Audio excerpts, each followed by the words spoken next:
barangkali nih kan.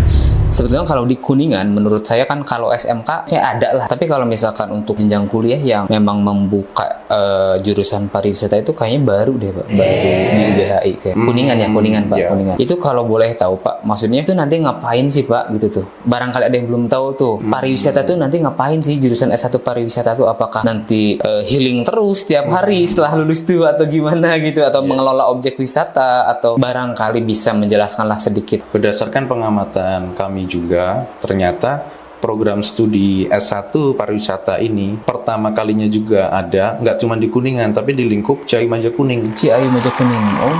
Program studi S1 pariwisata dengan gelar S-Par satu-satunya dan pertama kali yang ada di Ciawi Majakuning.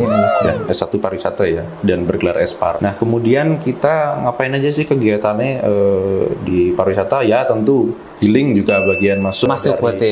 Ya, jelaslah kita bonus berarti kan. Pariwisata bonus juga, dan kita juga harus mempelajari itu gimana sih nanti misalnya wisata. Nah, kita kan juga sebagai pengelolanya, misalnya kita memanage itinerary atau misalnya penyusunan paket wisata, dan misalnya kita nanti dari sebelum, saat, dan sesudah kegiatan wisata itu kita juga berkontribusi untuk mengelola. Kita mempelajari itu, belajar di situ. Kemudian juga kita bisa belajar mengenai di perhotelan, bisa juga. Kemudian di tour and travel, di IO juga kita akan. IO juga bisa. Iya, event and organizer kita juga nanti akan menyinggung beberapa ilmu di sana, dan juga entrepreneur pun juga masuk juga. Ya, kita akan membahas ilmu-ilmuan seperti itu juga. Apalagi mungkin di zaman sekarang yang memang membutuhkan SDM yang betul-betul ya Pak ya, apalagi untuk mempromosikan pariwisata di era digital ini kan, itu mungkin